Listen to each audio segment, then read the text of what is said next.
Our Caitlin's gonna get us streaming. There it is. It's streaming now, and I can hit the record button. Thank you. Great. Record to the cloud. All right, welcome everyone. I think we're going to start, like I said, and we'll let people join us as they will. Thanks for taking time out of your day and maybe having your lunch along with us as we begin this process of town hall meetings. We do this every 3 years. It happens to coincide with our applications to the NEA, where they'd love to see our strategic plan, but more importantly, we're trying to find our way in this. We can't call it post-COVID yet, but we can call it in the midst of COVID environment, to understand what's happening in your communities, in your organizations, what kinds of things you're dealing with, what kinds of things you'd like us to be thinking about as we put our plans together for the next 3 years. And really just to get a really strong sense from you about where you see the direction of the creative sector going in Wisconsin, and then how we can be of service to the sector. You know how these things work. We'll take all input is great, and then we'll sift and winnow all that great input down to the plan that we will ultimately create. I think as we get started here, it would be really helpful for us to capture your name. If you're representing an organization, that organization and the community that you're in the chat, that would be lovely. That way we'll have a record of that as well. So when you get a minute, could you put those things in, and then I will turn to Karen in a minute to just kick off the questioning. I do want to acknowledge the Arts Board members who are here. Bob Wagner, Brian Kelsey, Jane Herring. Right now that looks like the members who are here today. And so we welcome them in to also listen to what you have to say and carry it back to their colleagues on the board. With that, Karen, I'm going to turn to you. Yeah, so George said that if you're affiliated with an organization, please put that in the chat. And I invite you also, if you are an individual artist, to identify what your art form is. That would be great.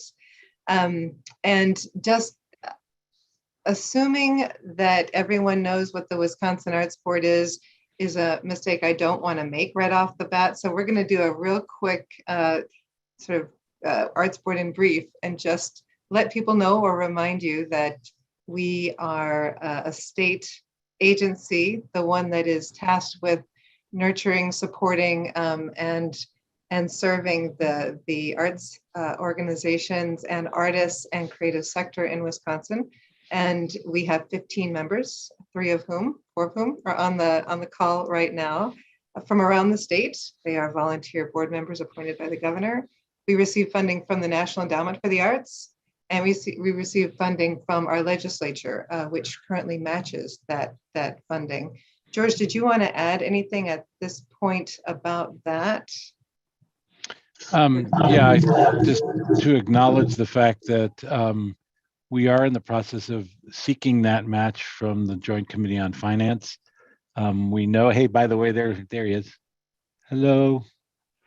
This is pre-feeding, so we wanted to get a glimpse of the young one before they get to feeding. You understood that would be a cleaner. I don't know if everyone saw that image, but thank you, Becky. Yes, thank you for sharing it. Becky's going to share again. Here he is. This is my tiny assistant, KJ. Awesome. Awesome. Ready to eat. Very good. So yeah, Karen was asking, there's a process that the Joint Committee on Finance has, which is called a 1310.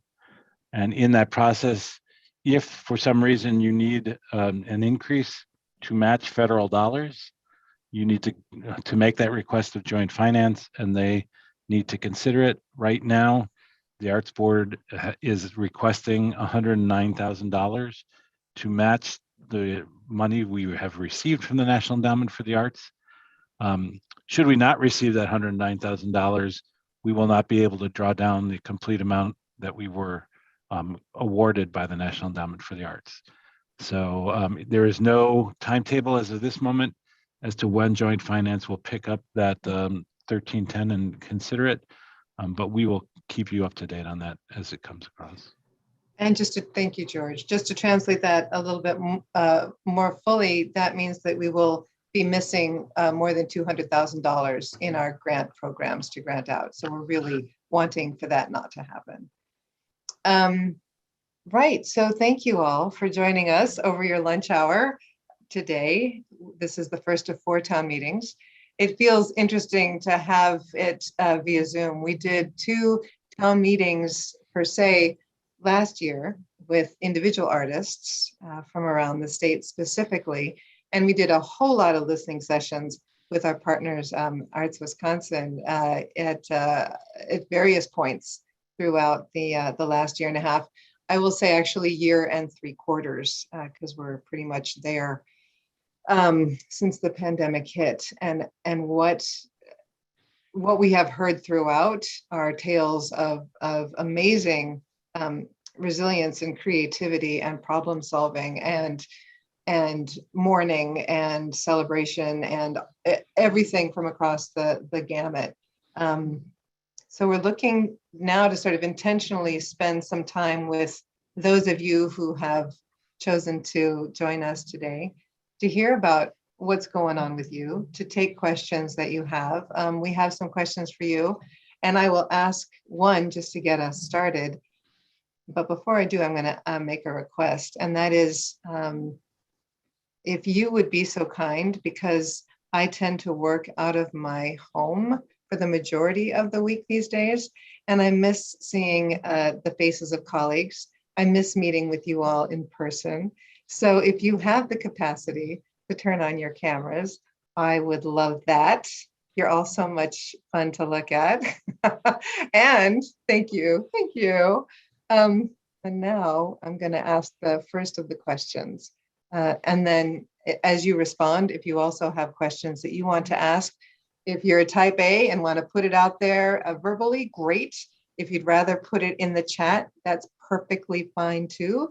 If you want to think about it and send an email later, I will put my email in the chat so you all have that.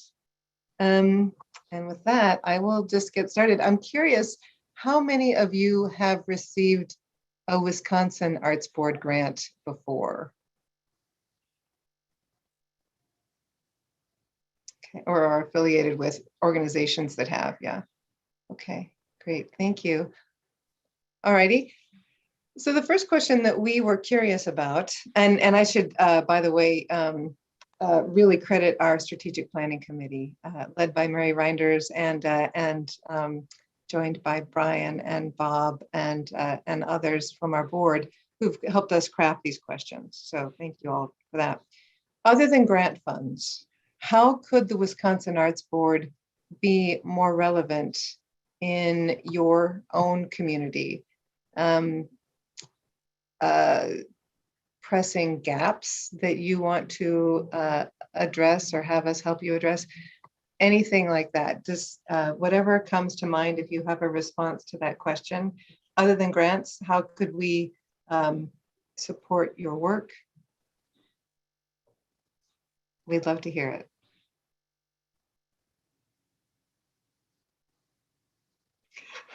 You know, that's a good question when people shut their cameras down.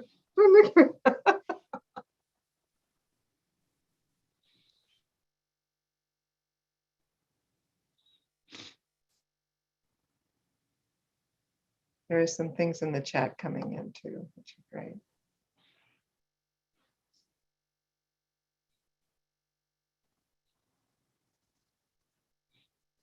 George, you're monitoring chat, right? I sure am. Thank you, I appreciate that. Okay. Is it okay for me to just speak up? I would love that. So, and would you tell us who you are, Ruth Olsen? Thank you. Yes, I will. I'm Ruth Olsen, and I actually retired from the Center for the Study of Upper Midwestern Cultures at the beginning of 2020. But I am still doing stuff, and talking with people. And one of the things I wanted to say, not that you don't already do it, but partnerships that the Arts Board has had, for example, through Wisconsin Teachers of Local Culture or in other kinds of projects, statewide or otherwise, like working with the Humanities Council, or even working with groups in local communities or, Arts Wisconsin. Those partnerships are extremely valuable. And I think that they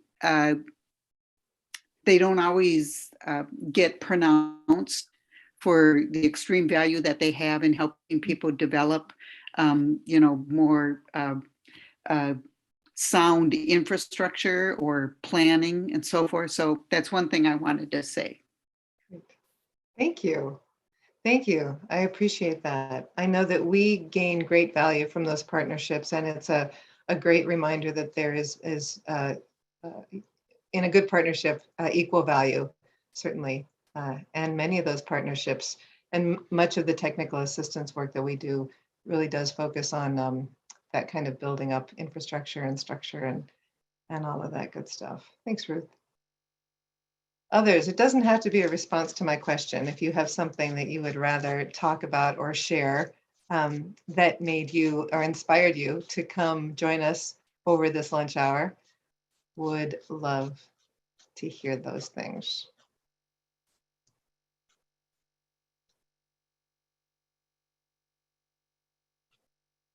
Were y'all just lonely?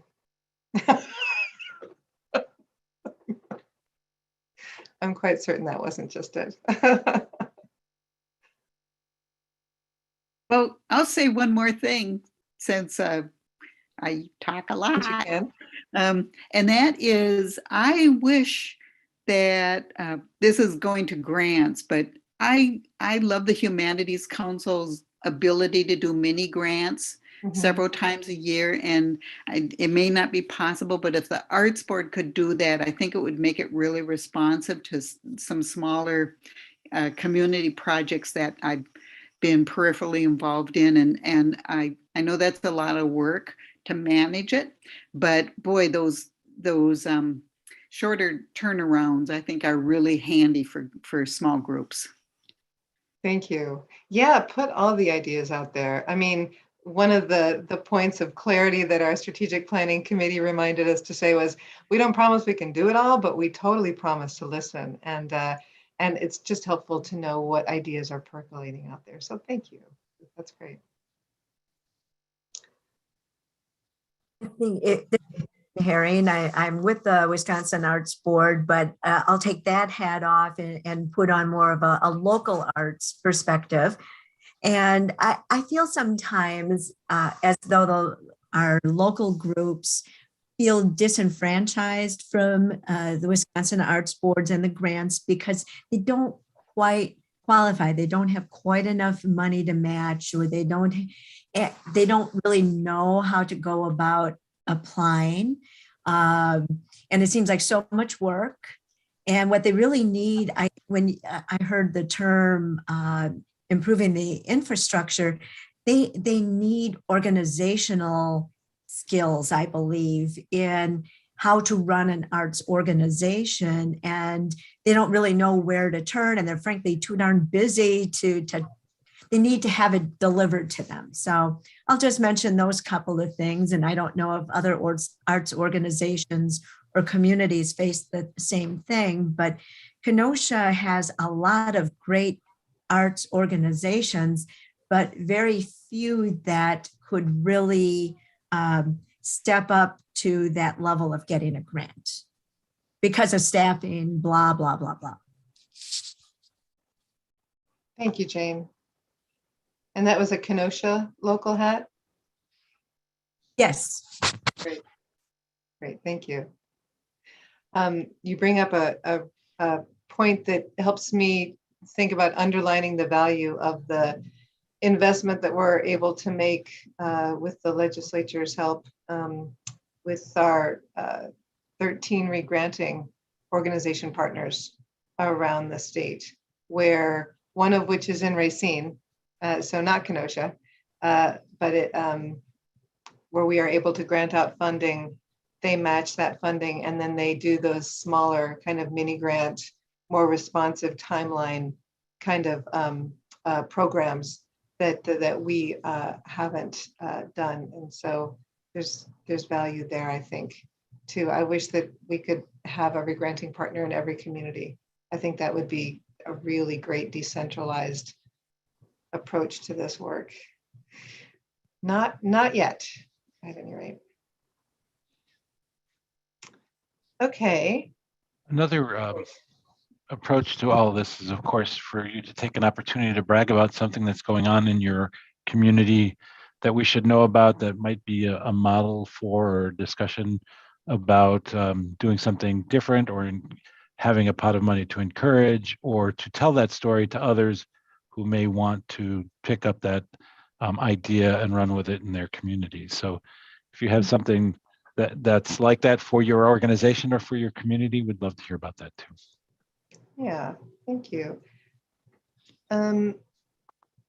Yeah, I mean, I'm torn. I'm thinking we have 20 people, and it's not beyond the realm of possibility that at some point I'll just step back and say, okay, everybody, go around, introduce yourselves, and share that thing that George just said.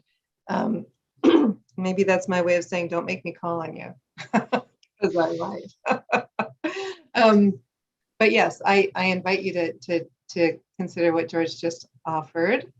And I will also put out another question to inspire a little bit of feedback.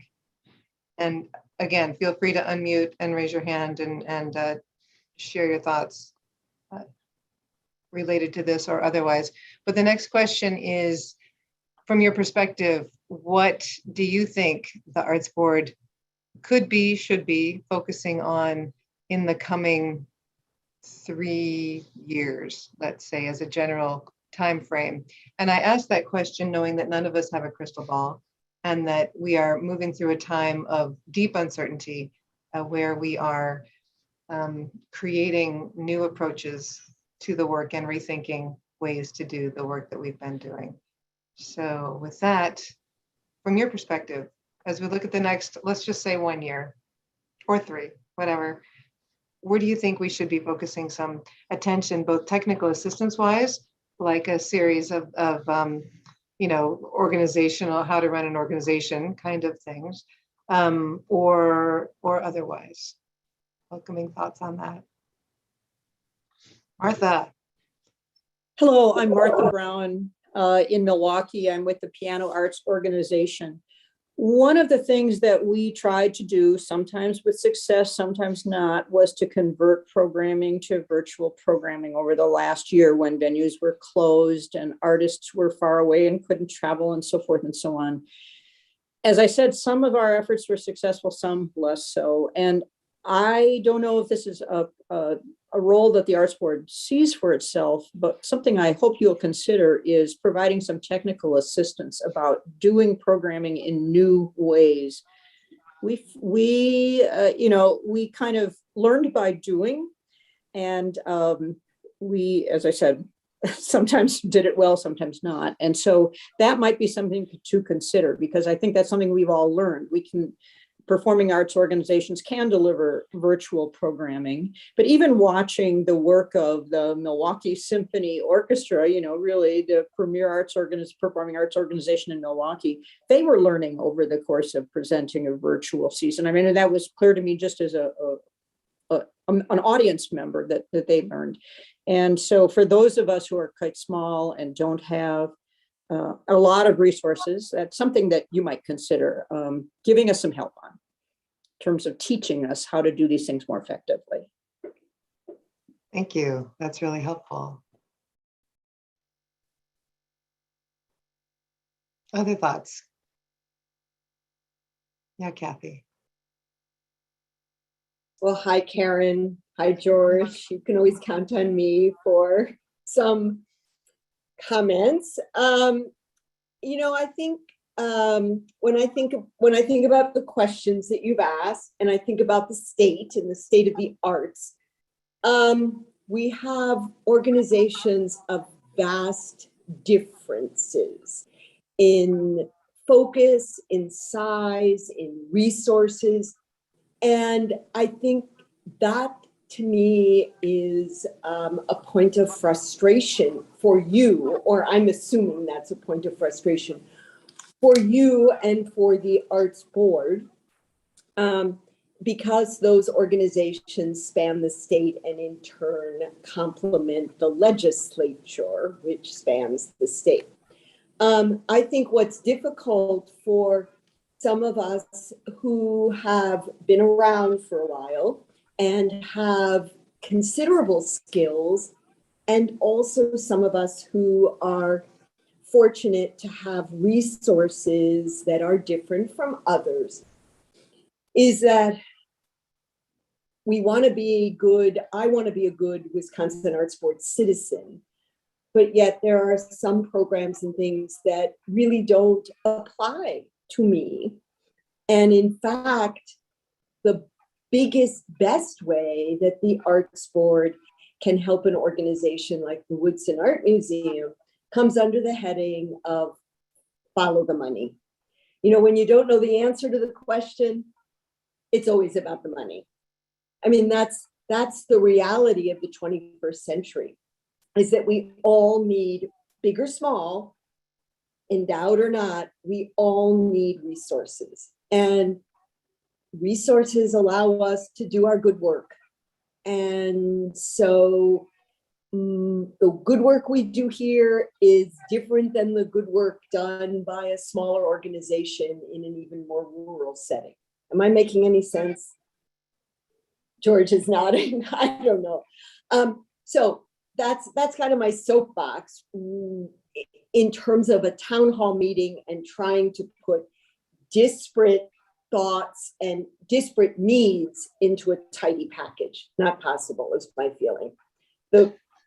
I want to support the Arts Board and be helpful, but I don't want to impose on the Arts Board in a way that the Arts Board can't deliver. I mean, that's not realistic. That's just frustrating for everyone. So I just do want to follow up on what you said, though, and say, tell me about what those resources might look like. Money? Money. And from it, is there a pot of money that you might think the Arts Board could, in collaboration with its partners, access that's not necessarily state money? Well, an example, I mean, it's possible that look at the work that we're trying to do as art museum directors with George's leadership and sort of George's oversight and corralling work that, how many of us are there? A dozen? George, I think 13, dozen. yeah, 13. A dozen of us are trying to tap into Department of Tourism money. I mean, there's an example of funds that some arts and cultural organizations have taken advantage of, but maybe not all. The Aroha pilot project, Karen, that Marathon County and Brown County were part of, that's maybe another example.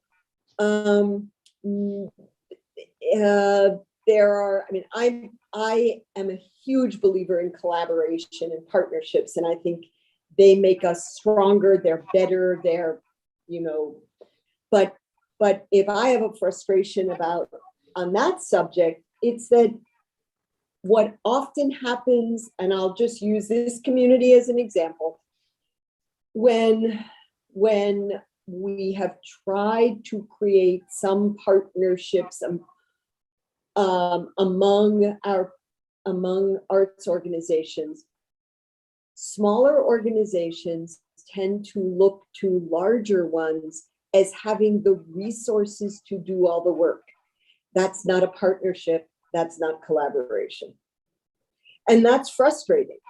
And again, maybe I've just been doing this for too long. And so my frustrations are showing.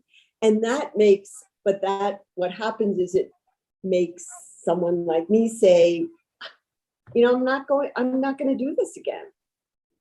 it's like a sort of unrequited love. I, I don't know. Am I making any sense?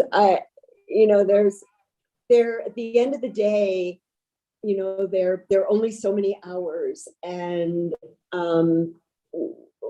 we have a relatively small staff that works extremely hard. And I want to maximize our resources, maximize everyone's time and skill sets, but I don't want to be selfish about it.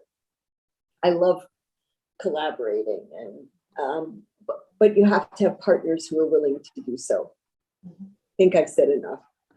I really very much appreciate the notion of unrequited love in this discussion.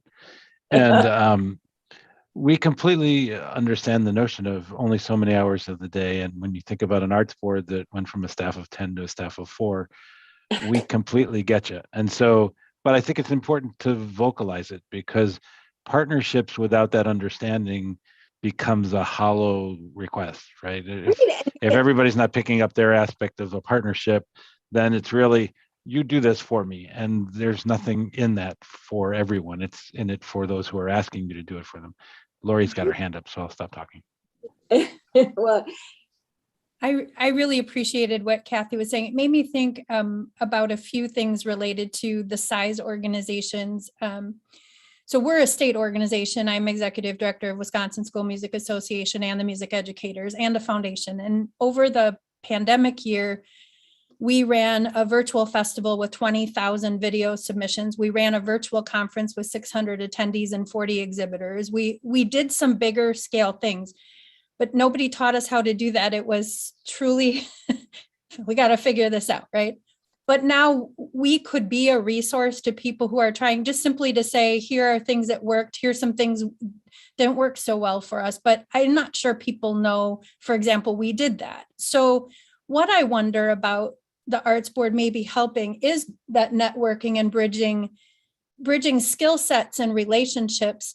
To Kathy's point, though, not so that we become the resource for everybody, because one of the needs we have, we need to better understand what's happening in all parts of the state in education as a state organization, because how music education and arts education are playing out in different parts of our state looks very different. And I need resources where there's people around the state I can contact. I don't have those relationships yet. So I wonder about maybe a networking tool where we could input what are some things we could give, and then what are some things we need, almost in a matching way that might support each other in forming some new relationships.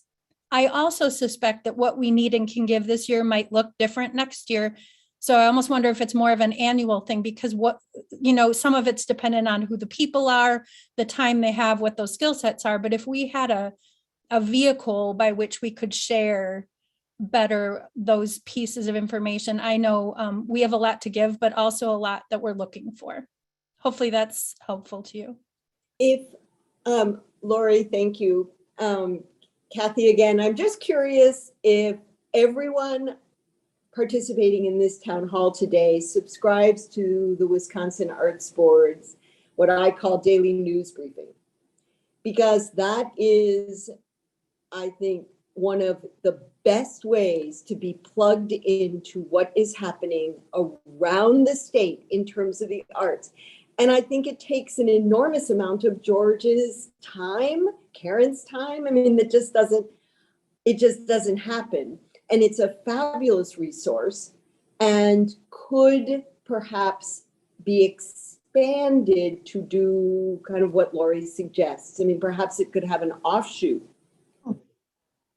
that could function as a kind of forum, which exists, at least it exists in the museum world as Museum Junction and lots of other discipline-specific forums. But the daily news brief from the Arts Board is something that everyone should be scanning every day, my opinion. It makes me feel good because that validates the early morning rising that gets the piece out and to you all. But I do like the notion of exploring the forum idea within that context, because I'm not sure it would take too much to add it. And if people were looking there if Lori, you said, I really need to know somebody in, pick the town, somebody in Superior who's dealing with arts education. The next thing you know, if it's not that person, somebody's going to reach that person and say, hey, the school music folks are looking for you. So I think we could probably frame it that the challenge is to do it in a way that doesn't draw too much of anybody's time to get those connections made. But playing matchmaker, I think that's something we could figure out. So thank you for that. Martha. I also like that idea, and I'd like to add another topic to cover in a forum type of thing, and that is better incorporating principles of diversity, equity, and inclusion in arts activities in Wisconsin. That's something that here in Milwaukee, at least, funders are very interested in, and I think it's something that our organization, for one, needs help in figuring that out. It's more than just adding more people of color to your board. How do you do those? How do you incorporate diversity, equity, inclusion principles and still maintain your mission as an organization when those two things may not seem to be parallel? So that's another thing that I think really could benefit from an exchange of ideas among arts groups in the state. Thanks. Thank you, Martha. Other thoughts sparked by what we've been talking about or new ones?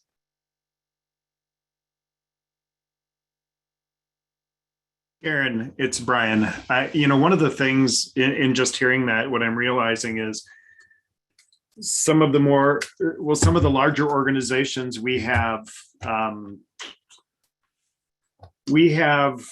consortiums of, like, the theater community. We get together, all the professional Wisconsin theaters, we get together on Zoom calls once a month to talk about what's going on. We talk about DEAI, we talk about the pandemic, but I mean, it sounds like there aren't other, I know there are others, but maybe at the larger level, but maybe some of these smaller organizations aren't aware of perhaps resources, or maybe there isn't a group who's currently meeting of similar size and living and experiencing different challenges that maybe is that something the Wisconsin Arts Board just helps them find each other so that they can then create their groups of, hey, I know you're on the other side of the state, but I understand you're facing some of these similar challenges that we are. I think that is possible. And I also think it's important to note at this moment that in January, the Arts Board and Arts Wisconsin will bring together groups, as it did at the early part of the pandemic, to have conversations. And I think that not a replacement, but a yes and to what you just said, Brian, that there will be that opportunity to bring a group of likes together to have conversation. But I also think subject matter like DEI can be brought up in those conversations and then spark people to make their matches and continue conversations. So that's a yes and. Mm-hmm. I'm also revisiting what Kathy said about partnerships and how they are, often inequitable, but hopefully always mutually beneficial on some level, and how that is, Kathy, clearly that has not always been your experience. And so thinking as we encourage those partnerships and celebrate those partnerships in grant applications, for example, talk about the partnerships you're in, to somehow convey what a healthy partnership involves. And that is, everyone participating and at different levels, right? But participating according to your abilities and for the reasons why you got into that partnership in the first place. I think one of the things that I've been seeing, particularly in the last year, are some organizations reaching out to others and saying, we want to partner with you, when what they really mean is, we want your name on this thing so we can say that we're including you as we go forward for more money or more resources or into a community that we haven't been into. So there's, it's from all perspectives of the partnerships. Know what you're asking a partner to do, know what you're able to give to a partner if you say yes, all of that stuff. So that's helpful. Thank you. Other thoughts? Otherwise, I'm going to ask another question. Alrighty then. Oh, well, isn't this interesting? What types of partnerships are most valuable to the advancement of the arts across Wisconsin? How could they facilitate important goals across the state or in specific regions like yours? So what types of partnerships, as you think about work that you would like for us to encourage, partnerships that you would like for us to encourage, and maybe also partnerships that you might be thinking about forming or recommitting to or whatever?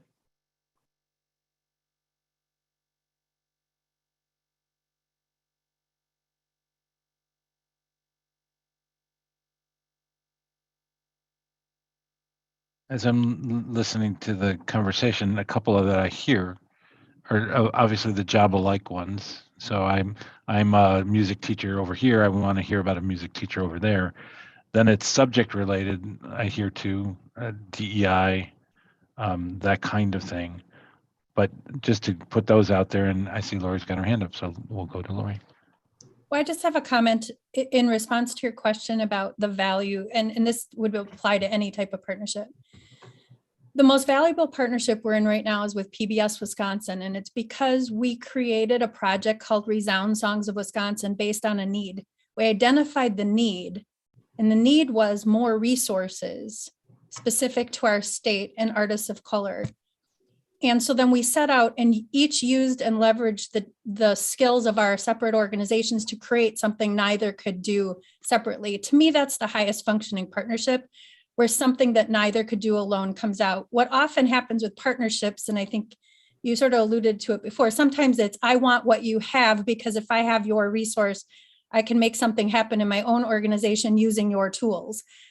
To me, that's a collaboration, and it's not really a partnership, and it can still be beneficial, but I'd love to see more partnerships where organizations uniquely can leverage the things they have to create something new that meets a need across the arts community in Wisconsin. Thank you. Ruth.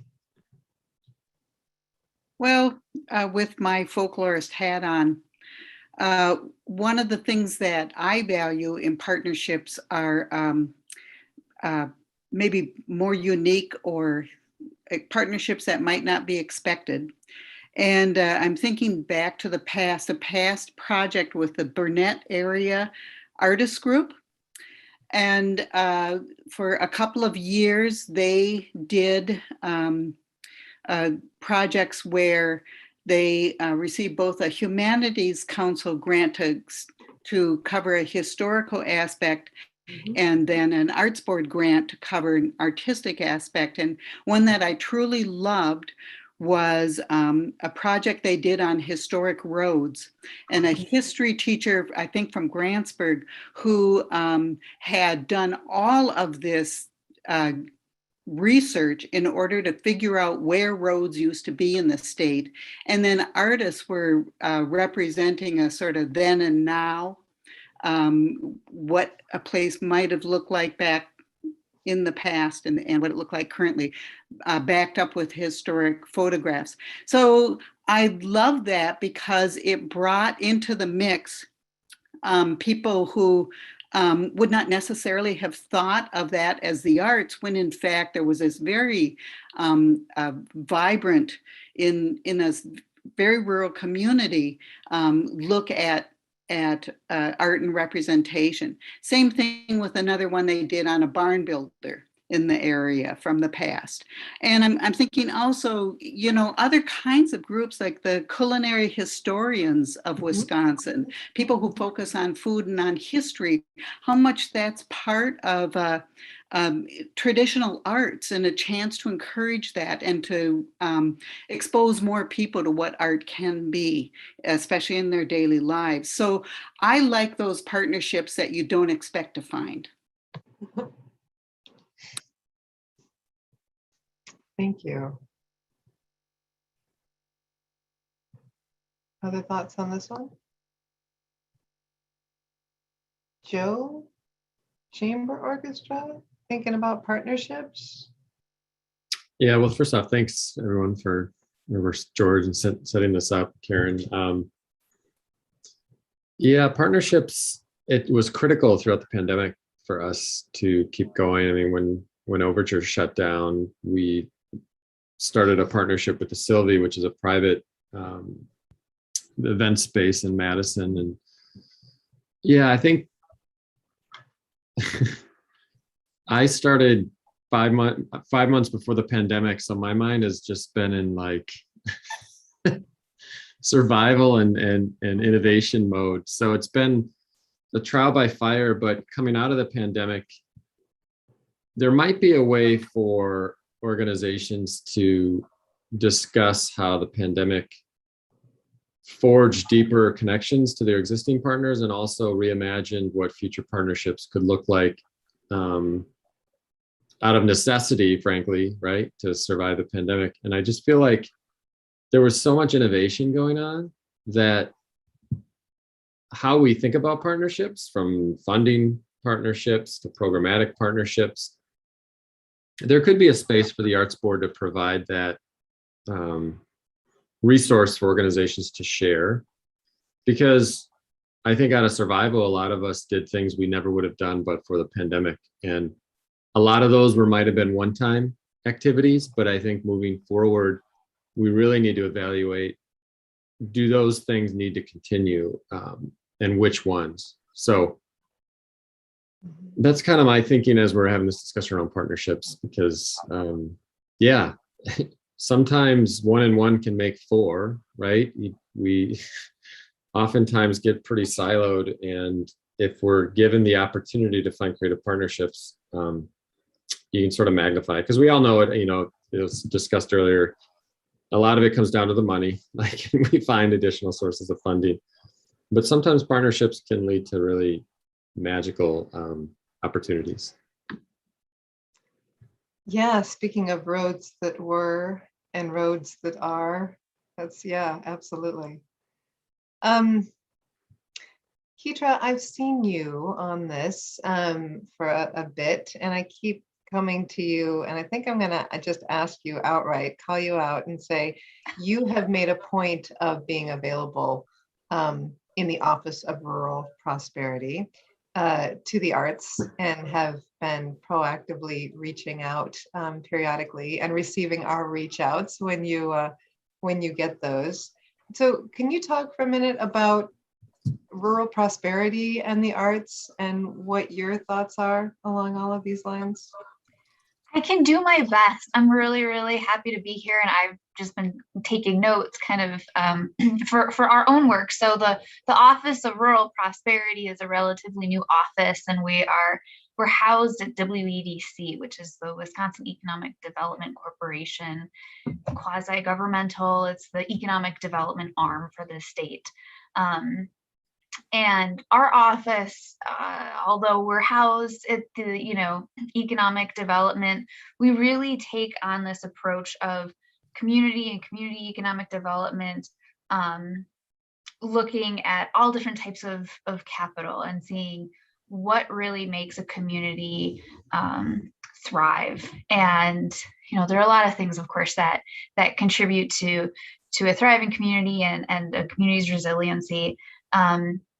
I think central to that is arts and culture, and how communities kind of communicate who they are to the rest of the state. And so I've been really lucky. Karen and Caitlin have just been really, really wonderful, and I'm able to connect with them to see how I and the office can bring some of those resources or connections, to rural communities, and to help rural communities kind of see their own creativity and understand, placemaking. And it isn't something that kind of only happens in more metropolitan parts of the state. So I think it was it Ruth? It was another Olsen. So I was listening, mentioning, like the collaboration with the historic roads and, things like that. Communities a lot of times come to our office and they feel like they want to do something like that, but they just don't know how. And it's almost like they don't recognize what they're capable of. And so the arts are near and dear to me, and any opportunity that I have to bring them information, you know, I want to be able to do that. So hearing what you guys were discussing a little earlier on, like, well, is there some kind of central place that we can have an exchange? Gosh, I hope so, because I'd love to connect some of those communities so that they can share their really, really rad ideas that they've done and that they're really proud of. And then also with the folks who are kind of like, well, we want to do something, but we don't know what, then they're able to go someplace and have conversations with people who understand and can and want to help. Does that help, Karen?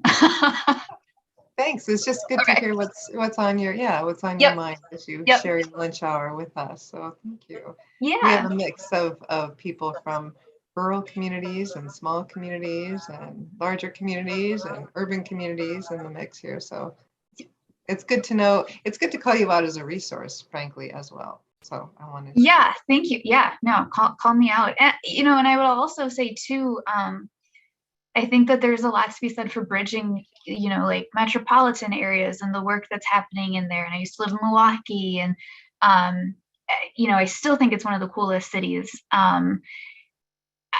You know, those ideas aren't only in cities. And so helping the communities that are farther out kind of tap into their own creativity, I think is really challenging. And that's been something that I've been having a lot of conversations about lately. And so I also think it's a really cool opportunity to do that urban, rural, you know, connection and bringing those conversations kind of centrally together to raise all the boats.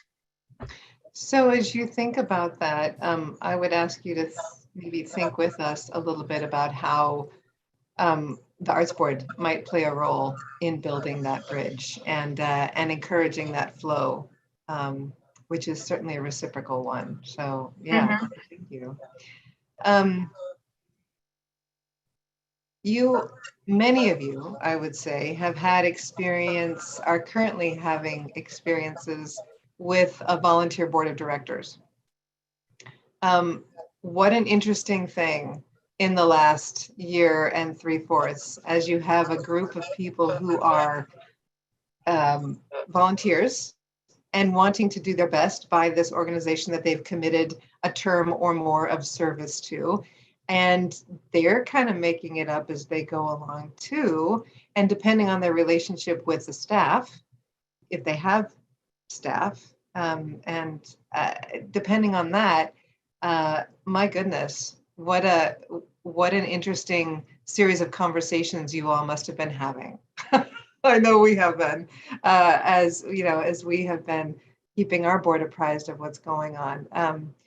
We're in a different kind of relationship with our board than most of you, however. So I would welcome any thoughts about how you're doing with your boards, how your boards are doing from your perspective, things that the Arts Board might be able to do to support you and them in that work. And Jane, this goes back to what you were talking about you're just, how do you run an organization? Those are for smaller board run organizations, I'm assuming, but just across the board, so to speak. Thoughts? Your board's all like, we're on it, we got it, they're giving you everything you need, they're right there. Yeah, Ryan. I'll speak. I'll take my board hat off for the Wisconsin Arts Board and put my Peninsula Players hat on.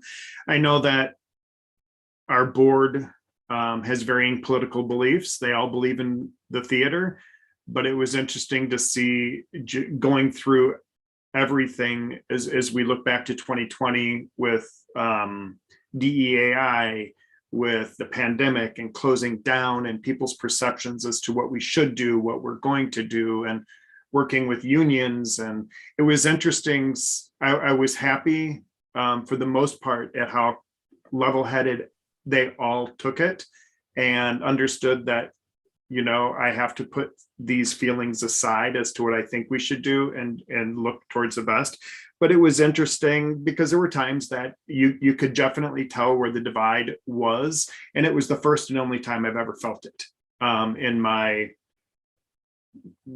almost 14 years with Peninsula Players, where you could, I know I have a diverse, a board with diverse beliefs, but it was interesting to see some of those come out during the pandemic. But I think ultimately they all led through it very well and really relied on the staff and trusted us that we were providing them the most relevant details and what was going on within the industries. But they all had various ways that they were approaching it. So it was stressful at times, but ultimately I felt very supported by the board, as did the team. Thank you, Brian. Other board-related observations from this time? Yeah, Martha. A very basic one. Zoom, moving all our meetings to Zoom really improved attendance. I've been the chair of Piano Arts for 5 years now. We've never had such good, consistent board attendance. And I think it was a combination of people not having to travel to meetings, but also the fact that people had a little more flexibility in their schedules if they were working from home. So that's been a plus that we will continue. Great, thank you. I can echo that as well. We switched to Zoom right away, and we ended up using it during the season as well, during the summer, for people who aren't unable to attend. We bought a meeting owl prior to the pandemic, so it very much went to use when the board was in session, so that they felt as though they were still being connected. But they all approached the technology side very well as well, which was really nice to see. That's great, thank you. I'm curious how many of you think you'll continue doing virtual board meetings for the next 6 months, or a hybrid where you're involving the owl or something? Brian, definitely. 1, 2, some nods. Okay. How many of you are already back to meeting in person with your boards? Okay, great, thank you. That's helpful. George, I think you had something in the chat that you wanted to, but I don't remember what it was. I was just thinking, Maureen, you're out there from Generator, and it would be lovely to hear from you about what's going on with Generator and your partnership with the artists and musicians, not only in Milwaukee, but even beyond.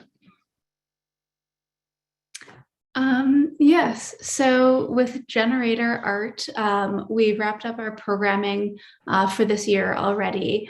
So we worked with 4 artists this year, giving them $15,000 grants, as well as 12 weeks of mentorship and helping them connect with people in the art world in Wisconsin, but also outside Wisconsin, to see if we could help make their art practices more sustainable.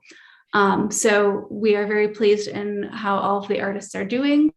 And on the music side of Generator Music, we also have 4 musicians who went through our program as well, who received grants. And in addition, this year, we also gave grants to 2 managers who work with musicians as well. So again, we're just very excited to be able to give grants to creative professionals, as well as to provide them with professional development and mentorship, and help them build connections in Wisconsin and outside. So that's what we've been working on so far, and we plan to continue doing that in 2022. So yeah.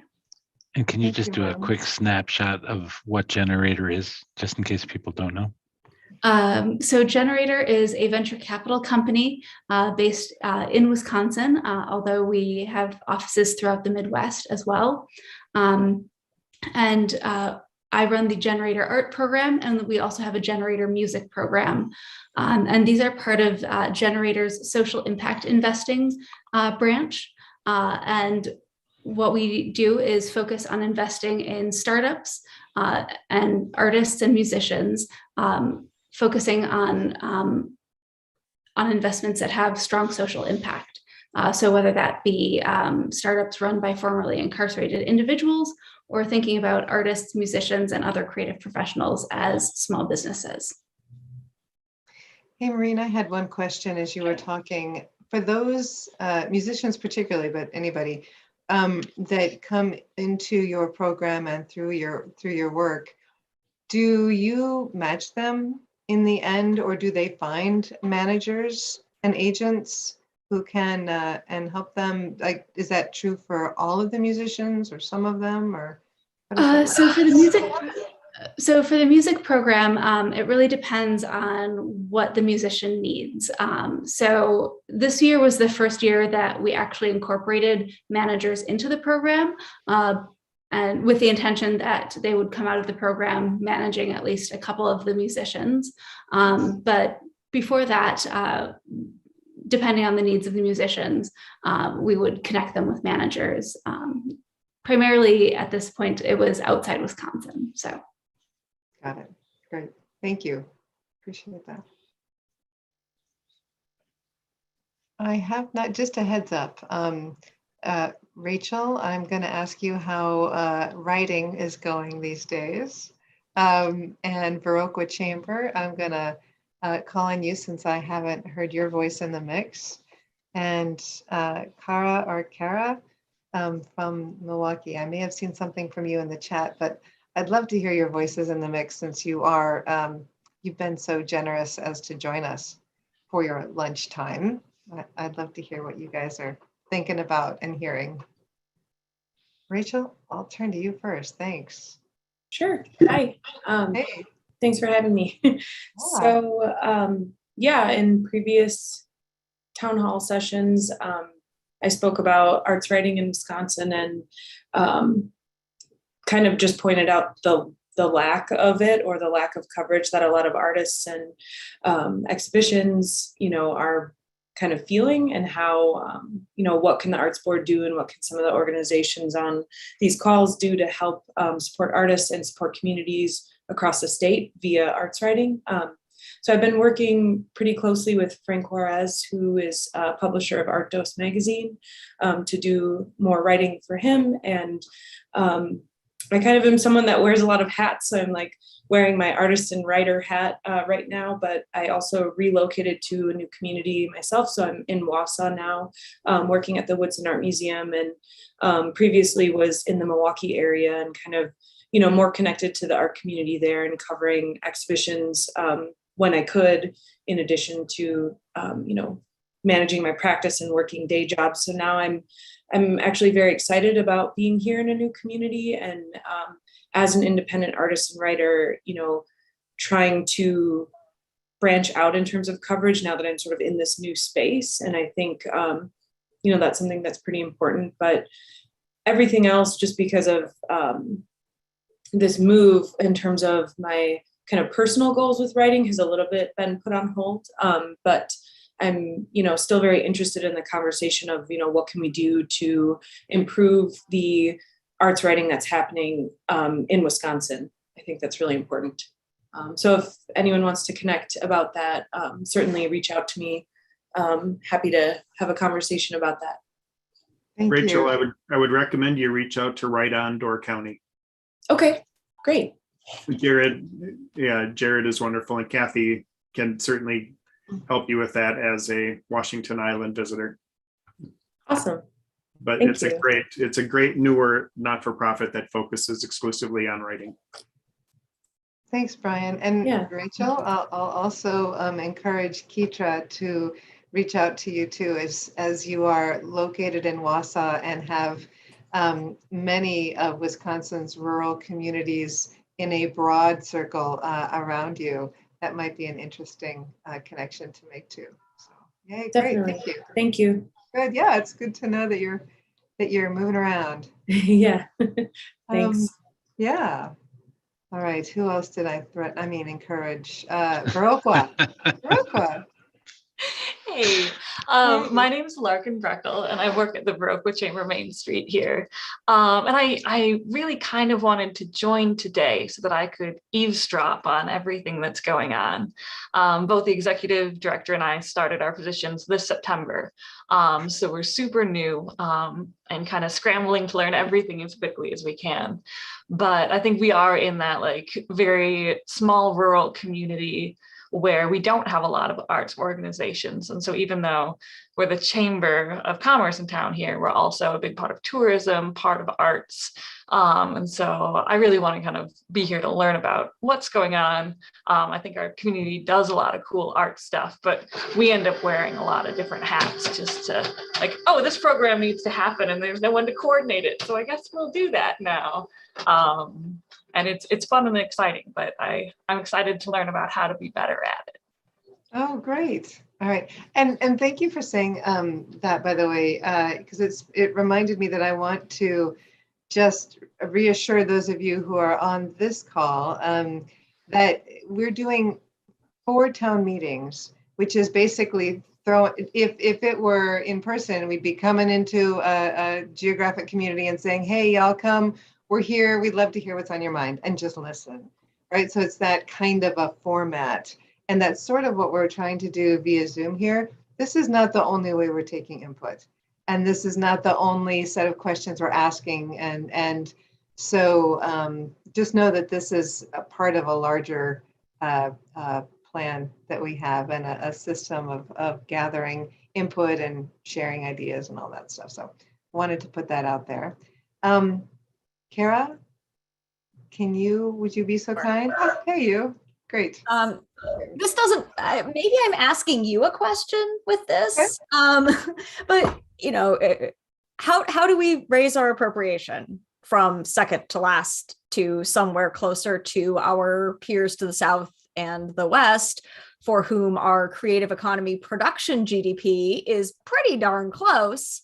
I'm sitting here on the National Assembly of State Arts Agency's beautiful Tableau data to look at all these comparisons. Like, how do we do that? And then as an idea of one thing that might be a tool that, and maybe it's a Arts Wisconsin Arts Board collaboration, is helping organizations kind of level up our data and level up our contributions of that data to your advocacy work, whether it's around, you know, economic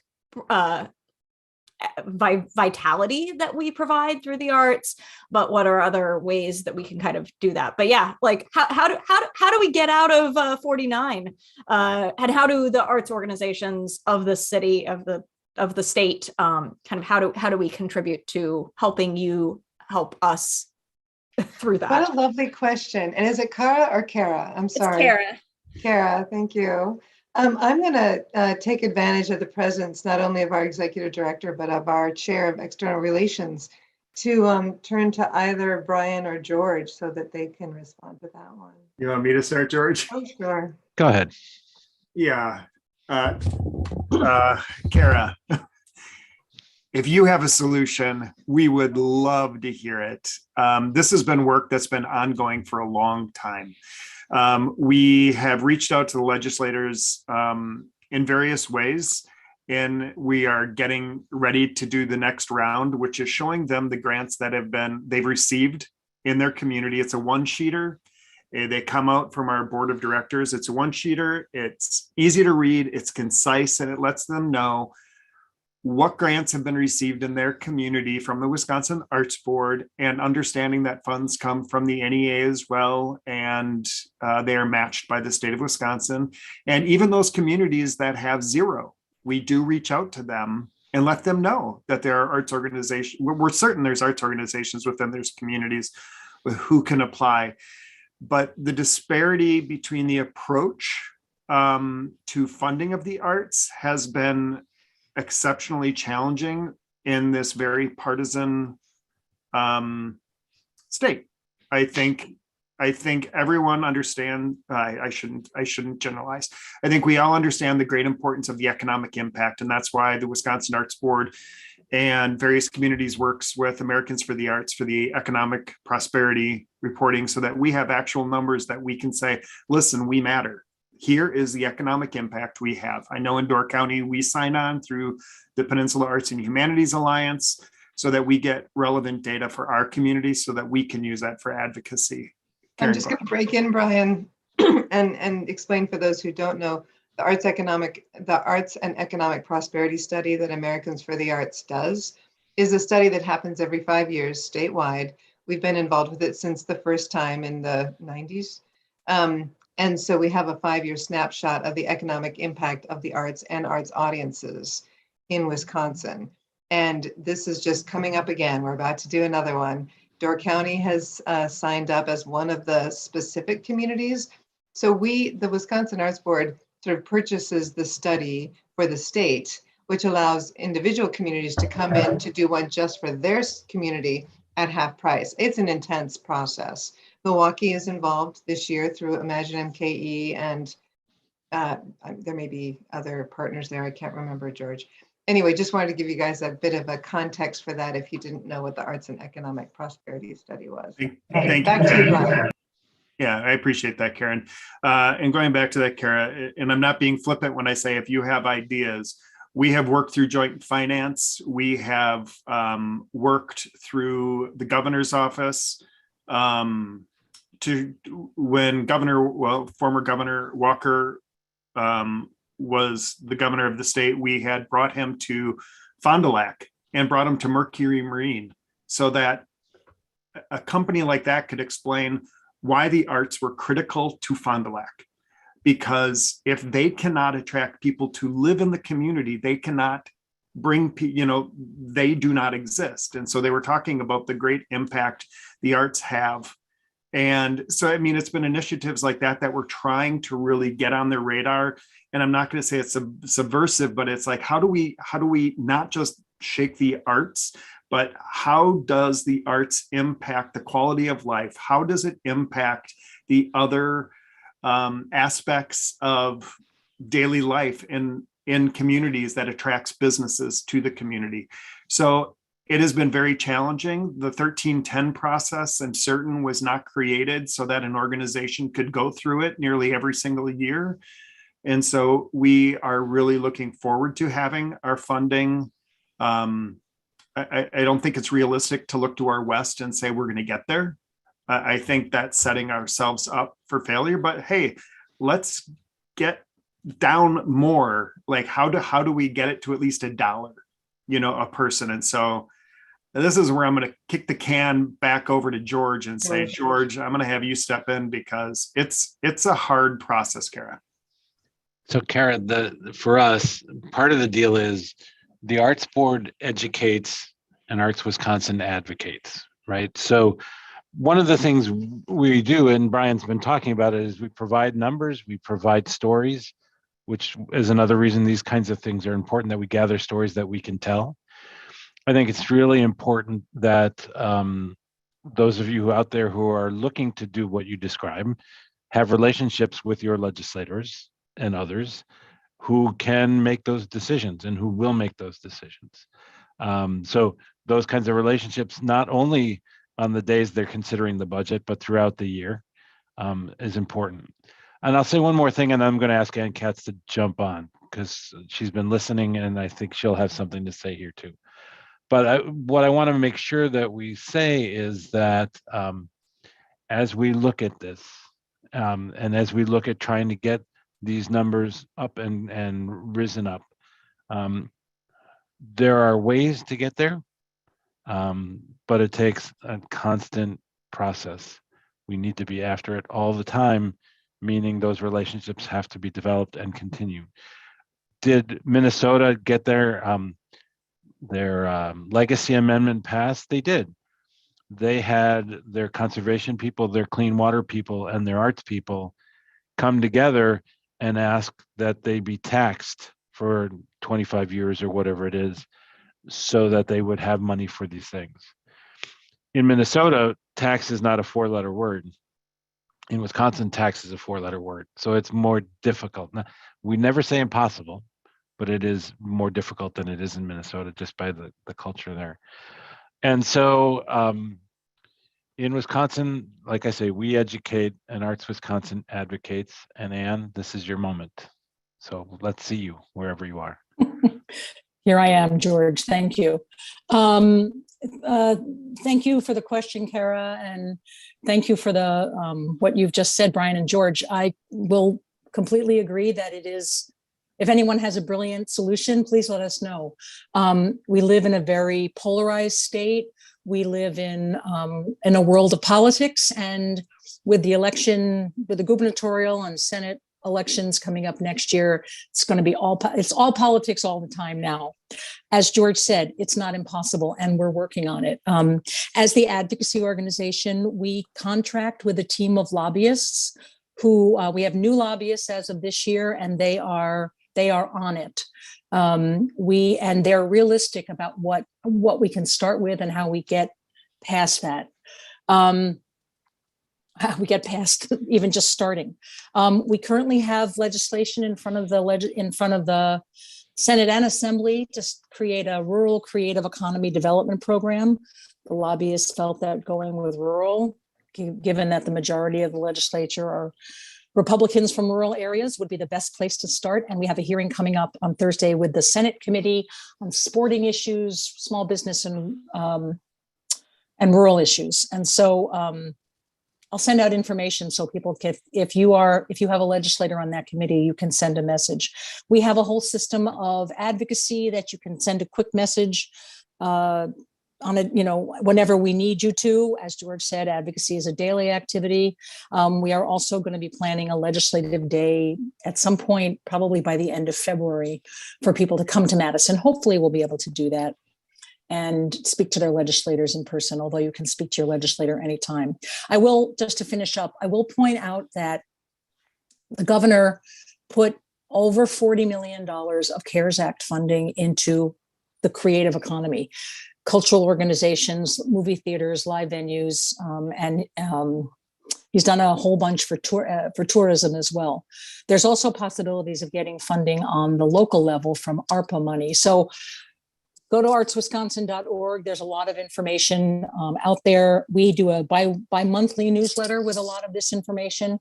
George's Arts News is great on a daily basis, and we put information out twice a month to enhance that. So as your advocacy organization, we are definitely working on it. And the better relationships you have with your legislators, the more they will understand and eventually vote for the funding and the investment that we know is needed.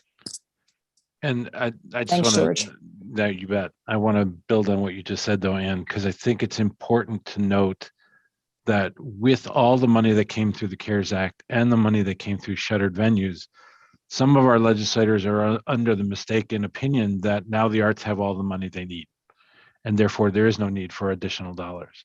Nothing, of course, could be further from the truth. Those dollars, CARES Act money and American Rescue Plan money, was simply to bring us back up out of deficit land into break even, right? And so that we could have a 21-22 season.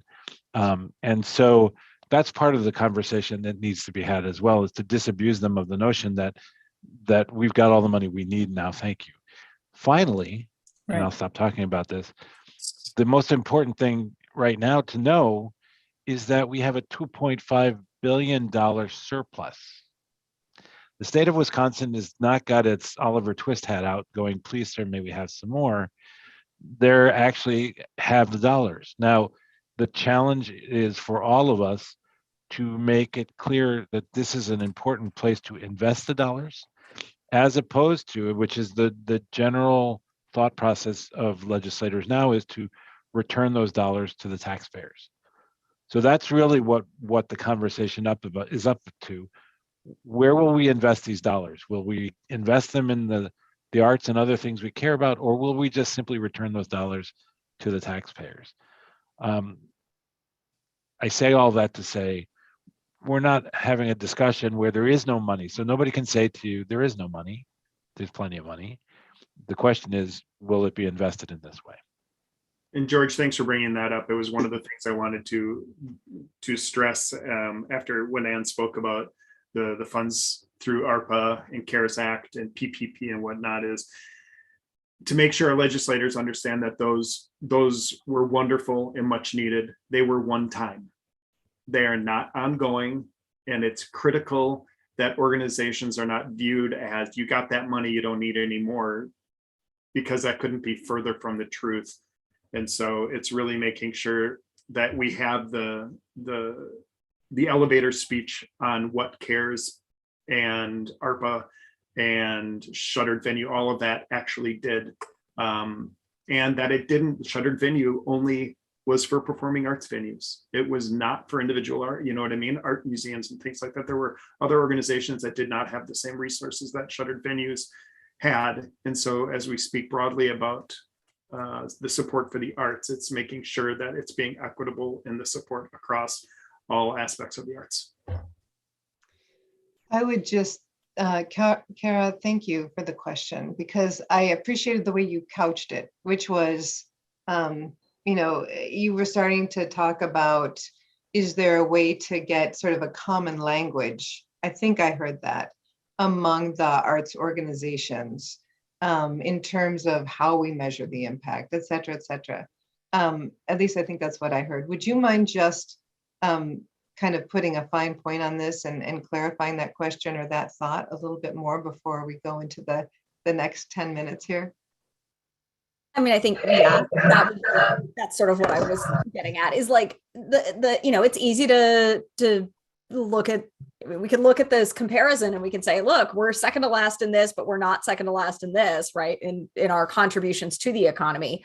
But, you know, how can, I mean, even pretty large nonprofits have a really hard time measuring beyond the quantitative and into the qualitative. And so, you know, kind of bridging this advocacy and education piece, you know, it feels like there might be a role for the Wisconsin Arts Board in helping all of us whose expertise is not in complicated assessment kind of measure our impact and measure our overall impact, not just our economic impact, but maybe that cultural impact, the, you know, improving human lives, that part that's really hard to measure, particularly at an individual level.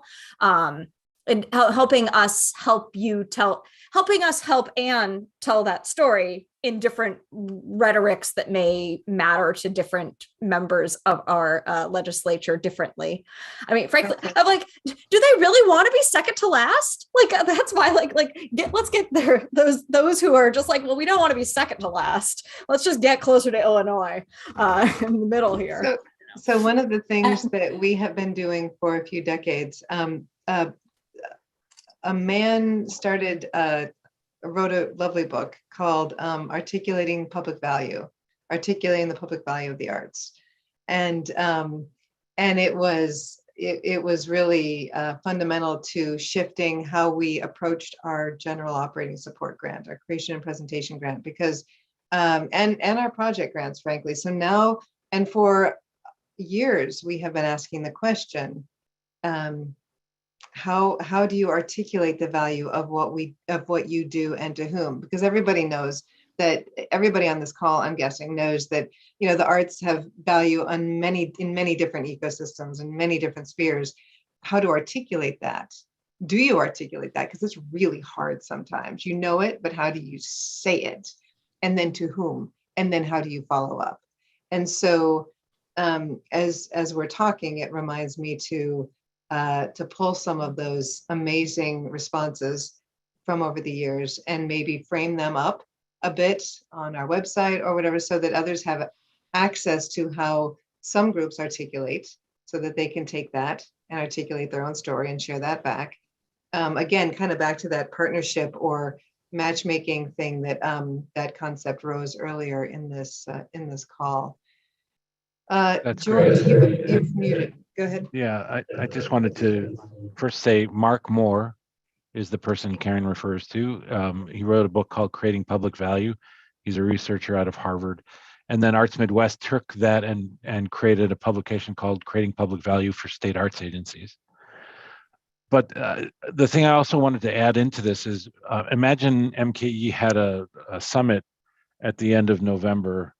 And one of the people who presented at that summit, I wish I could remember his name, but the most important part of the story is that he's an evaluation researcher.